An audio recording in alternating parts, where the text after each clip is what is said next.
네, 우리 옆 사람과 한번 인사하시겠습니다. 성령 충만함을 힘입어 삽시다. 그래요. 여러분, 우리는 매일매일 성령 충만함을 힘입어 살아야 된다 그랬죠? 지난 주일에 저희들 성령 강림 주일을 지켰는데 그때 분명히 말씀을 드렸습니다. 성령을 따라 행하기 위해서는 날마다 성령 충만함을 힘입어야 된다. 네, 어제 성령 충만함을 가지고 오늘과 내일을 살아갈 수가 없습니다. 오늘 성령 충만해야 되고 내일도 성령 충만해야 되고, 그래야 우리가 성령을 따라 행하는 삶을 살게 될 줄로 믿습니다.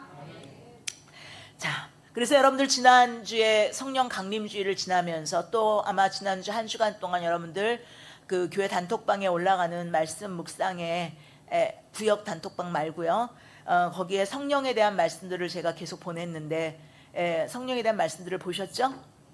그러면서 여러분들 성령 강림주의를 지키면서 또 성령에 대한 말씀들을 그렇게 매일매일 대하면서 더 성령 충만해지기를 소망하셨습니까? 정말입니까? 저도 정말이지 우리 모두가 우리 안에 임하여 계신 성령님의 능력을 힘입어서 성령님의 다스림 가운데 주님의 말씀과 뜻을 따라 믿음의 삶에 승리하는 충만한 성령의 사람들로 새롭게 우리 모두가 변화되기를 간절히 소원했고요, 또 계속해서 소원할 것입니다. 한편 유대인들에게 있어서 3대 명절이 있죠. 3대 절기가 뭐죠? 유월절, 또 오늘 본문에 우리가 읽었잖아요. 오순절. 그리고 또 하나는 뭐예요? 오순절이 77절이에요. 초막절. 네, 초막절. 그래서 유월절, 오순절, 초막절 이렇게 세 가지 절기가 3대 절기가 있어요. 3대 명절인데 그 중에 이제 유월절은 우리가 너무나 잘 알죠. 하나님의 은혜 가운데 이제 모세를 지도자로 앞세우고 430년간의 종살이하던 애굽에서 구원받아 나오게 된 거를 기념하는 절기가 유월절이죠. 그 출애굽 전날 무슨 일이 있었습니까? 어린 양을 잡아서 그 집 문인방과 좌우 설주에 그렇게 바른 집은 죽음의 영이 그냥 넘어갔죠. 그래서 이제 6월이다 이렇게 이야기를 하는 거예요. 6월절이에요. 그래서 그 이스라엘 백성들은 매년 유대력으로, 우리가 쓰는 이런 달력 말고요, 양력 말고 유대력으로 정월 14일이 되면 6월절로 지키고요, 그로부터 한 주간을 무교절로 지키게 됩니다. 한 주간을 이제 무교절이라는 건 뭐냐면 발효되지 않은 빵을 먹는 절기예요. 그래서 이스라엘 백성들이 출애굽할 때 급하게 나오느냐고 이제 발효되지 않은 빵을 이제 먹게 된 것을 기념하는데, 발효되지 않은 떡을 먹으면서 하나님 앞에 성회로 모이면서 출애굽을 기념하였던 절기가 바로 이 무교절이에요. 그래서 6월절 날 바로 다음 날부터 시작되는데, 특히 이 무교절 기간 중에 안식일 이후 첫날을 초실절이라고 해요. 그러니까 예수님이 언제 십자가를 지셨죠? 6월절 어린 양. 6월절 어린 양이라고 여러분들 날마다 찬양하잖아요. 그게 뭔 뜻인지도 모르고 찬양했으니까 6월절 어린 양으로 예수님이 십자가를 지셨다는 거예요. 그러니까 6월절에 예수님이 십자가를 지셨단 말이죠. 그러면 6월절은 하루예요. 6월절 절기는 그날 예수님이 십자가를 지셨고, 그 다음에 예수님이 언제 부활하셨죠? 3일 만에 부활하셨잖아요. 안식일 다음 날, 안식 후 첫날 부활하셨죠.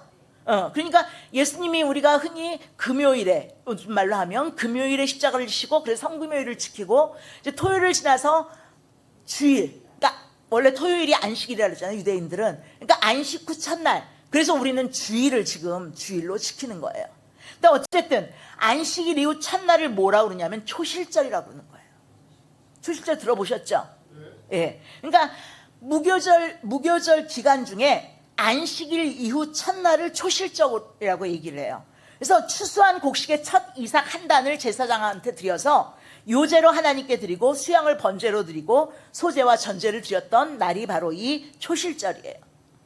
근데 이스라엘 백성들이 죽음의 재앙에서 구원받기 위해 6월절에 어린 양이 죽었듯이 이제 예수님은 6월절에 우리를 구원하시게 십자가에서 돌아가셨고, 또 초실절에 추수한 곡식의 첫 이삭 한 단을 드렸듯이 예수님은 이 초실절에, 안식 후 첫날, 이 초실절에 부활의 첫 열매로 다시 사신 거예요. 이렇게 그 의미가 연결되는 거예요. 이해하시겠어요? 네. 그래서 바울은 이 사건을 두고 고린도전서 15장 20절에서 이렇게 말했죠. 읽어보겠습니다. 그러나 이제 그리스도께서 죽은 자 가운데서 다시 살아나사 잠자는 자들의 첫 열매가 되셨도다. 초실절의 첫 열매가 되신 거예요. 자, 그리고 이 초실절로부터 50일째 되는 날을 오순절이라고 하는 거예요. 그래서 이는 곧 맥추절 77절이라고도 해요. 그러니까 예수님이 부활하신 날부터 그 이후에 50일째 되는 날, 이 날이 바로 오순절. 오늘 우리가 본문에 읽은 오순절이에요. 그래서 맥추절이나 77절이라는 다른 이름이 있는데, 특히 이 절기에는 이제 떡 2개를 여호와 앞에 흔들어 요제로 삼았는데, 이는 처음 추수에 대한 감사의 표현이기도 했고요, 그의 추수 전체를 하나님 앞에 올려드린다는 의미도 있었어요. 어쨌든 이러한 오순절은 모세가 시내산에서 하나님의 율법을 받은 것을 기념한 날이기도 해요. 모세가 시내산에서 하나님의 율법 10계명을 받은 거 기억하시죠? 그날이 바로 이제 이 오순절, 그날에 또 그 모세가 시내에서 하나님의 율법을 받은 걸 기념하는 날이기도 한데, 율법은 하나님께서 왜 주셨다 그랬어요? 오늘 오전에도 제가 말씀드렸는데, 하나님이 율법과 명령과 규례를 우리에게 주신 이유가 뭐라 그랬죠? 우리에게 복 주기 위해서, 우리를 복된 삶을 살게 하기 위해서 하나님께서 우리에게 명령과 규례와 법도를 주신 거예요. 신명기 말씀 우리 아까 읽었잖아요. 기억하시죠? 예. 그래서 율법은 하나님께서 그 백성들에게 하나님의 백성답게 복된 삶을 살게 하기 위해서 복된 선물로 주신 것이 바로 율법이에요. 그래서 그 율법의 말씀대로만 살면 하나님의 백성 이스라엘은 생명을 얻고 하나님의 복을 얻게 되는 거예요. 믿습니까? 그래서 이스라엘 백성들을 복되게 살게 하려고 하나님이 율법을 주신 거예요, 시내산에서. 그러므로 하나님께서 이 오순절에 또 뭘 주셨죠? 신약시대에 오늘 우리가 읽었잖아요. 오순절에 무슨 일이 일어났어요? 성령이 강림하셨잖아요. 그러니까 신약시대에 바로 이 오순절에 성령이 강림하신 것도 그런 맥락에서, 그 목적에서 우리가 볼 수가 있어요. 왜 성령을 주신 거라고요? 그렇죠. 우리가 하나님의 백성으로 복되게 살게 하기 위해서 성령을 주신 거예요. 믿습니까? 그러니까 구약시대 때는 하나님께서 이 오순절에 율법을 주시면서 이스라엘 백성, 하나님의 선민 이스라엘이 백성들이 복되게 살게 하기 위해서 율법을 주셨고, 신약시대에 와서는 이 오순절에 성령 강림이 일어나면서 성령을 통해서 우리가 복되게 살게 하시기 위해서 성령을 주신 줄로 믿습니다. 성령은 하나님이신 복된 선물로 그 성령의 인도하심을 따라 살면 생명을 얻고 하나님의 복을 누리게 됩니다. 믿습니까? 이렇게 믿어가지고는 절대로 성령을 따라 살 수 없을 것 같은데 여러분들 믿습니까? 그렇습니다. 초실절에 예수 그리스도를 부활의 첫 열매가 되게 하신 하나님께서 이제 그로부터 50일째 되는 오순절에 예수 그리스도 안에서 택하신 성도들에게 성령을 충만히 부어주심으로 예수 그리스도를 믿는 자들의 모임인 교회를 거룩하고 복된 공동체로 구별해내신 거예요. 그렇다면 그렇게 오순절의 마가이 다락방에서 성령 강림을 체험한 초대교회 성도들은 어떻게 성령 충만함을 받게 되었죠? 어떻게 성령 충만함을 받게 되었습니까? 또 어떤 변화를 경험했습니까? 우리가 지난 금요일 예배 때 성령 충만함을 받아서 어떻게 변화되는지를 말씀을 나눴어요. 기억하세요? 예. 성령 충만함을 받으면 경건해진다 그랬죠. 경건해진다. 경건이 뭐라 그랬어요? 하나님을 경외하는 자로 살게 된다. 성령 충만함을 받으면 또 소통이 일어난다. 어떤 소통? 하나님의 복음의 말씀이 믿어지고 하나님의 복음의 말씀대로 살게 되는 소통이 일어난다. 성령 충만을 받으면 또 공동체 의식을 갖게 된다. 그래서 우리가 하나님 안에서 하나님의 거룩한 공동체, 믿음의 공동체임을 우리가 확신하게 되고 공동체로 하나가 되어 살게 된다. 기억하시죠? 금요일에 안 나오신 분들이 왜 이해하십니까?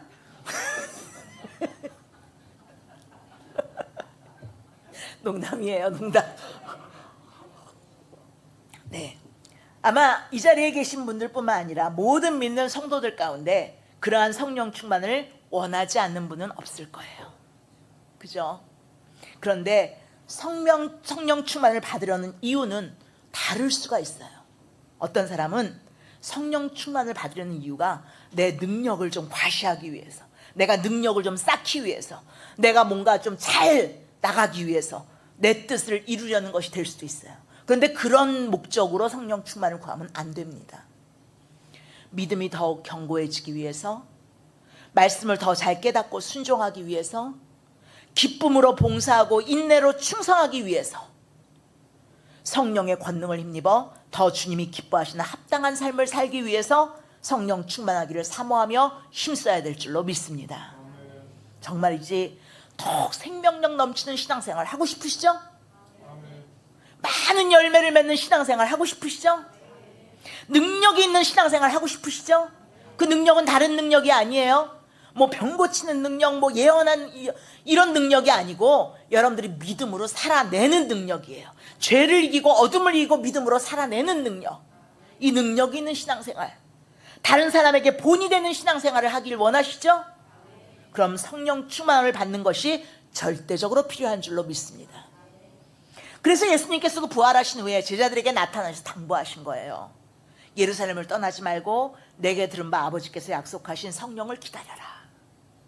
그리고 승천하셨죠. 그리고 나서 오늘 본문에 보니까 제자들이 주의 말씀에 순종해서 마가의 다락방에 모여 마음을 같여 오로지 기도에 힘쓰더니 성령이 강림하시게 된 거예요. 그것을 오늘 본문에 말씀하고 있는 거죠. 짧은 본문에.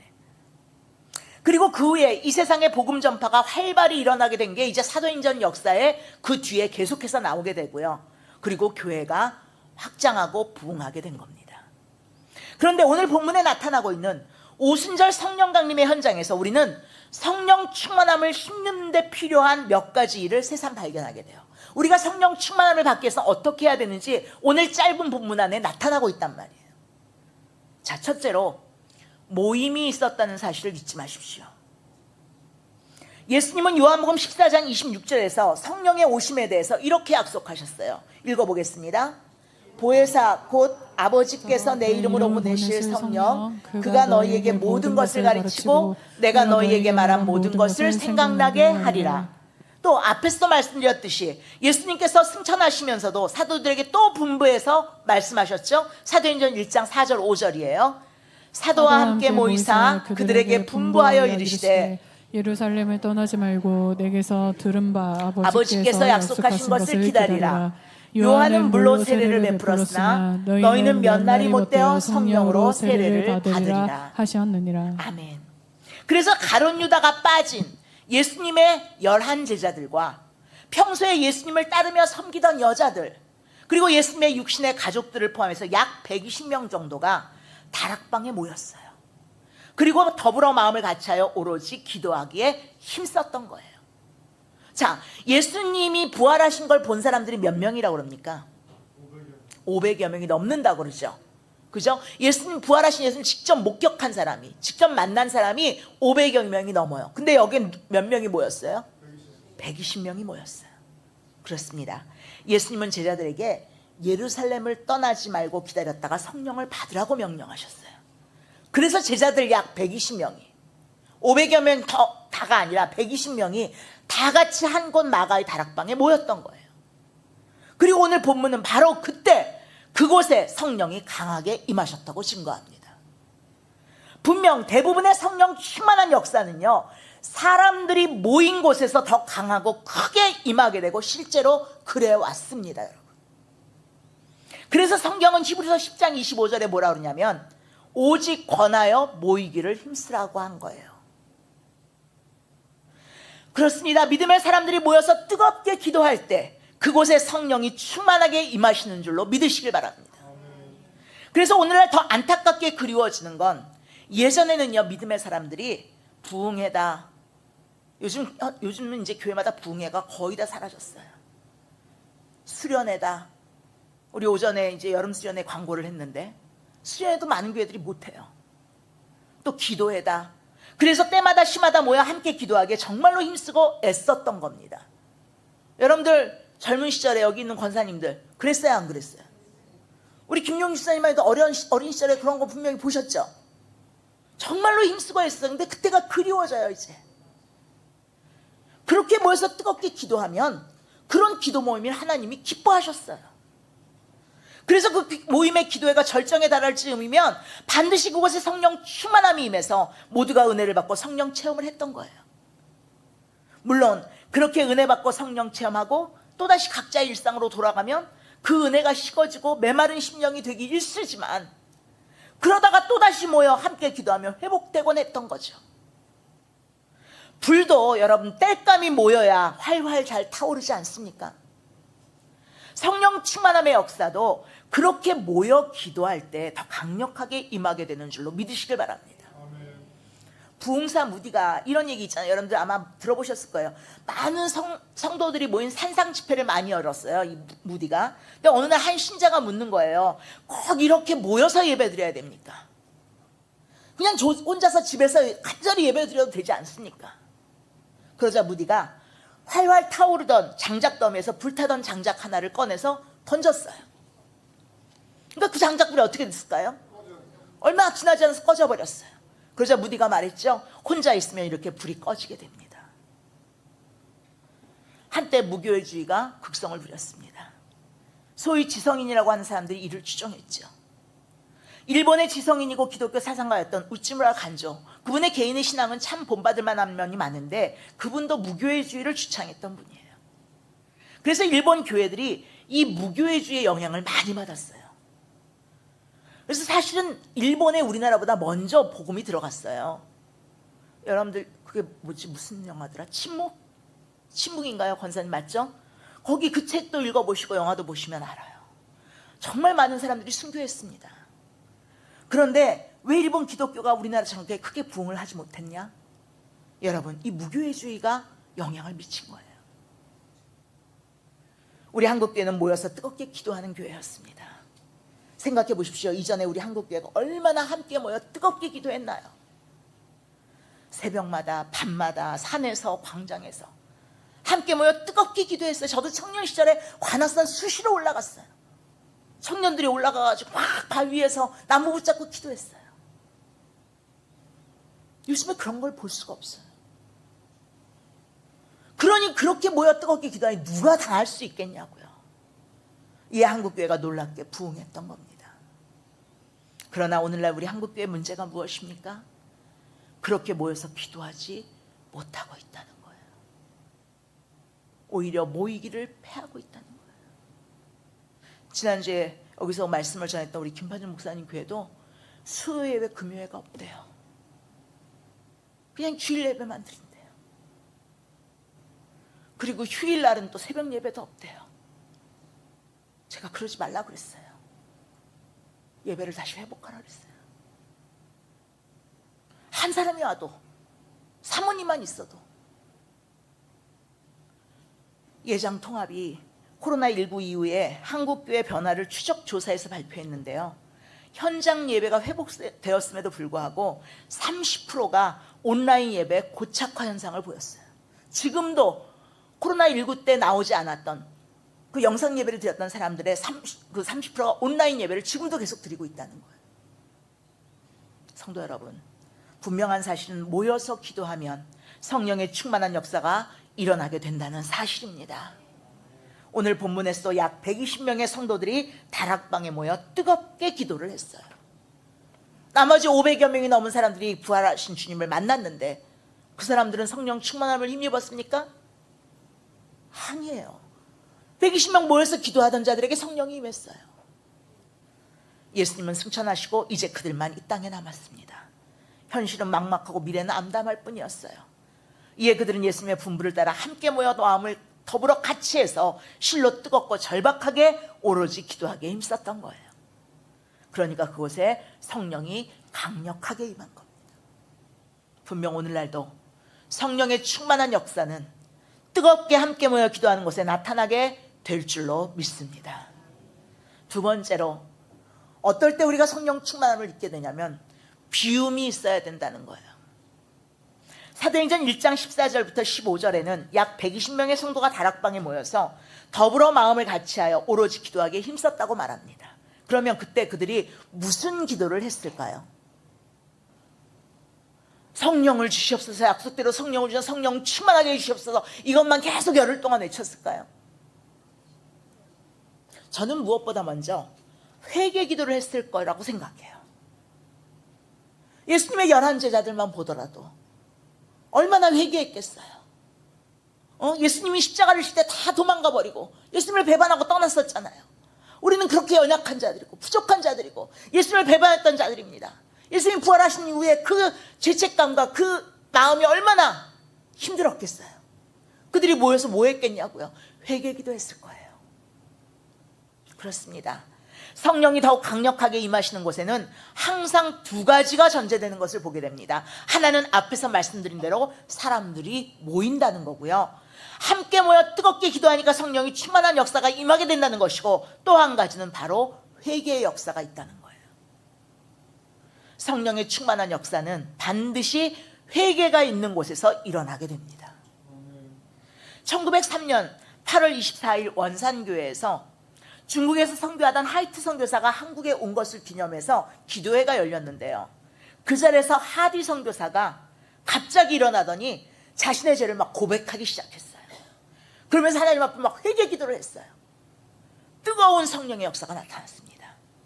이후에 기도회와 모임이 있을 때마다 곳곳에서 죄를 고백하고 자복하는 회개 운동이 일어났어요. 내가 이웃집 사람의 계란을 하나 훔쳐먹은 것까지. 그 기록에 보면 그렇게 돼 있어요. 역사에 보면. 그리고 누군가를 미워했던 마음들. 또 내가 동네 어떤 여자를 크게 내가 하여튼 그랬던 것까지. 다 회개. 그래서 죄를 고백하고 자복하는 회개 운동이 일어났고요. 이로써 뜨거운 성령의 역사를 체험한 기독인들을 중심으로 전국적인 갱신 운동, 회개 운동이 일어났어요. 그러다가 드디어 1906년 여름에 평양에서 하디를 초청해 기도회를 개최했는데, 그 기도회가 1906년 12월까지 계속됐어요. 6월부터 12월까지 기도회가. 그리고 결국 1907년 구정기도회에서, 한 해가 넘어가고 구정기도회에서 대성통곡하며 죄를 고백하는 회개 운동이 일어나는데, 그게 바로 평양 대부흥운동의 시작이에요. 사실 성경에서는 가장 두드러지게 강조하는 것이 바로 회개 아닙니까? 욥은 갑자기 자식 10명이 죽고 재산도 한순간에 사라지죠. 근데 욥은 그 소식을 듣자마자 뭐해요? 옷을 찢고 머리를 밀고 땅에 엎드렸어요. 뭐 한 거예요? 회개한 거예요. 모르드게도요, 민족이 몰살 위기에 처했을 때 죄를 뒤집어 쓰고 금식했다 그랬어요. 뭐 한 거예요? 회개한 거예요. 니느웨 백성들은 하나님의 심판에 대한 요나의 외침을 듣자마자 왕과 백성들이 다 제 가운데 앉아서 금식하면서 눈물을 흘렸다 그랬어요. 회개한 거예요. 모두 다 회개하는 모습입니다. 이렇게 구약시대에는 문제가 발생하면 뭐부터 뒤집어 썼어? 죄부터 뒤집어 쓰고 회개했어요. 그런데 이러한 회개는 나를 비우는 작업이라는 거예요. 그리고 성령의 역사는 그렇게 회개함으로 나를 비워야 그 안에 충만하게 임하는 줄로 믿습니다. 나를 비운다는 말은 나를 주께 위탁한다, 맡긴다, 내려놓는다는 거예요. 그러니까 그곳에 하나님의 영인 성령이 충만하게 임하시는 겁니다. 그릇에 물을 더욱 가득 담으려면 있던 것을 비워야 되죠. 전혀 이해가 안 되는 말씀을 제가 하고 있죠. 내 안에 성령의 은혜를 덧입으려면 내 안의 것들을 다 비워야 돼요. 그 비우는 작업이 바로 회개하는 일이란 말이에요. 그리고 비운 만큼 채워지게 되는 것처럼 성령은 비우고 가난해진 마음에 임하는 줄로 믿습니다. 그래서 우리들이 예배가 시작되면 먼저 참회 기도하는 거예요. 먼저 나 자신을 비우는 일부터 시작하는 건 내가 하나님으로부터 주어지는 은혜와 성령을 다시 한번 충만하게 힘입고 싶다는 사모함의 표시인 줄로 믿습니다. 이에 예수님의 제자들은 성령을 기다리며 다락방에서 10일 동안 기도했는데, 그 기도는 바로 비우는 회개 기도였던 것이 분명합니다. 제자들은 철저하게 비우는 기도를 했어요. 그러니까 성령이 그들 가운데 임하신 거예요. 임하시는데 그냥 임하신 게 아니고요, 성령의 충만함을 받았다고 4절에 이야기합니다. 그러므로 우리 성도들도 성령 충만함을 받기 원하십니까? 늘 준비할 것이 있어요. 바로 회개함으로 자기를 비우는 거예요. 예수님은 마태복음 5장의 팔복을 말씀하시면서 그렇게 자신을 비우는 사람을 뭐라고 표현하셨죠? 복 있는 사람 말고 그 앞에 자신의 마음이, 심령이 가난한 사람, 심령이 가난한 사람. 그리고 사람에게 심령이 가난한 자에게 뭐가 임한다 해서 어떤 복이? 천국이. 마음을 비고 심령이 가난한 자에게 하나님의 영인 성령이 충만하게 임하여 역사하는 하나님의 나라 천국이 이루어지는 줄로 믿으시길 바랍니다. 마지막으로 또 하나 기다림이 있어야 돼요. 사도행전 1장 4절에 보면 승천하시기 직전 예수님이 예루살렘을 떠나지 말고 내게서 들은 바 아버지께서 약속하신 것을 어떻게 해라? 기다리라 라고 말씀하셨어요. 이에 제자들이 순종해서 다락방에 모여 10일간 기다렸죠. 여러분, 그런데 사실 그 당시를 한번 회상해 보세요. 정해진 기간 없이 기다린 거예요. 우리는 10일 만에 성령 충만함이 임했다라고 이미 이후에 알게 됐으니까 10일이라고 하지만 그 사람들은 기약 없이 기도한 거예요. 언제 성령이 임할지 몰라요. 그러니까 정해진 기간 없이 그냥 기다린 거예요. 그런데 그렇게 정해진 기간 없이 기다린다는 것이 얼마나 힘든 일이었겠어요. 예수님이 너희는 10일만 기다려 라고 말하셨다면 기다리기 쉬웠을 텐데 사실 정해진 기간이 없었단 말이에요. 근데 사실 우리의 신앙생활도 기다림이라고 할 수가 있어요. 기도의 응답을 기다리고 하늘의 축복을 기다리고 병 낫기를 기다리고 문제 해결을 기다리고 믿음의 성숙을 기다리며 주님 오실 날을 기다리는 것인 줄로 믿습니다. 결국 이러한 기다림은 처절한 영적인 전투라고 할 수도 있는 거예요. 이에 성경은 기다림에 대한 이야기로 충만해요. 여러분들 구약을 보세요. 다 기다림의 이야기예요. 성경에 나오는 하나님의 사람들을 보면요, 잘난 사람들이 아니고 믿음으로 잘 기다렸던 사람을 기록하고 있어요. 믿습니까? 여러분도 믿음으로 잘 기다리시기를 간절히 바랍니다. 아브라함은요, 무자한 25년 동안 자식이 없이, 하나님은 분명히 그에게 자식을 주신다고 약속하셨는데, 그런데 자식이 없이 25년 동안 자녀에 대한 기다림, 얼마나 지루하고 힘들었겠어요. 모세의 외로운 광야에서의 기다림은 몇 년이었죠? 40년. 또 요셉의 상처와 억울함으로 얼룩진 13년. 그죠? 여러분들 요즘 말씀 묵상하시죠? 회복에 대한 간절한 그리움으로 인내한 기다림의 시간이었단 말이에요. 야곱은 하란에서 몇 년을 기다렸죠? 21년을. 실로 험악한 세월을 소망 가운데서 기다린 인고의 시간이었어요. 다 구약의 우리의 믿음의 선배들의 그 모습은요, 기다린 사람들이에요. 기다림으로 하나님의 역사를 맛본 사람들인 거예요. 다윗도 기름 부음 받고 나서도요, 이스라엘 왕으로 쓰임받기까지 13년을 기다렸어요. 이렇게 하나님은 당신의 사람들을 기다림이라는 용광로에 던져 녹아지게 하신 후에 하나님의 뜻대로 빚어 사용하시는 줄로 믿습니다. 그래서 결국 기다림은 하나님의 사람다운 새 사람으로 변화시키는데, 이에 우리의 신앙생활은 기다림과 인내를 배우는 시간이라고도 할 수가 있는 거예요. 그러므로 우리는 너무 조급해하지 말고 하나님의 때를 기다려야 돼요. 그래서 제자들도 10일 동안 인내하며 기도하면서 기다렸던 거죠. 그리고 결국 10일 만에 성령이 충만히 임하여서 응답이 주어졌던 겁니다. 사실 기다림이 없이 주어지는 것이 있으면요, 그건 그렇게 중요한 것이 아닐 뿐만 아니라 그렇게 유익도 되지 않습니다. 이 세상에서도 정말이 중요한 것들은 기다려야 주어지는 거예요. 인내해야 주어지는 거예요. 하물며 가장 귀하고 복된 성령의 충만함을 힘입기 위해서 우리는 더욱 인내로 기다리며 꾸준히 기도함이 마땅한 줄로 믿습니다. 그렇습니다. 사랑하는 성도 여러분, 우리가 더욱 모이기에 힘쓰고 모일 때마다 회개 기도하며 비우고 또 기도하면서 하나님의 때를 기다릴 때 우리 모두는 반드시 하나님으로부터 성령 충만함을 힘입게 될 줄로 믿습니다. 특히 우리가 다음 두 가지를 놓고 기도할 때 성령 충만함이 주어진다는 사실을 마지막으로 기억하십시오. 뭘 놓고 기도할 때냐면, 하나는 우리 그리스도인들이 이 세상에서 하나님의 뜻을 이루고 믿음으로 승리하며 살아가기를 기도할 때 성령 충만함이 임합니다. 여러분들 이건 꼭 기억하세요. 이 세상에서 하나님의 뜻을 내가 이루기를 원하고 믿음으로 승리하기를 원합니다라고 기도할 때 성령 충만함이 임한다고요. 믿습니까? 왜냐하면 이 세상에서 하나님의 뜻을 이루고 믿음으로 승리하며 살아가기 위해서는 성령의 도우심이 절대적으로 필요하기 때문이에요. 또 하나는 복음을 전하기 위해 기도할 때 성령 충만함이 임해요.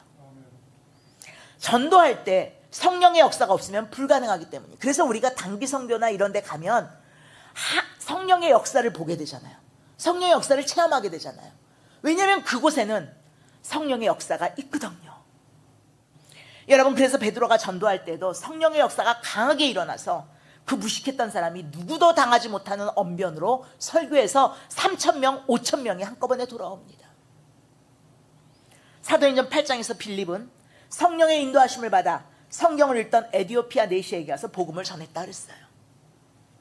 성령의 역사는 전도하는 곳에 있게 되는 줄로 믿으시길 바랍니다. 그리고 오늘날도 보면 전도하는 곳에 놀라운 성령의 역사들이 나타나는 거예요. 우리 교회가 전도하는 교회가 될 때 성령의 충만함을 힘입게 될 줄로 믿으시길 바랍니다.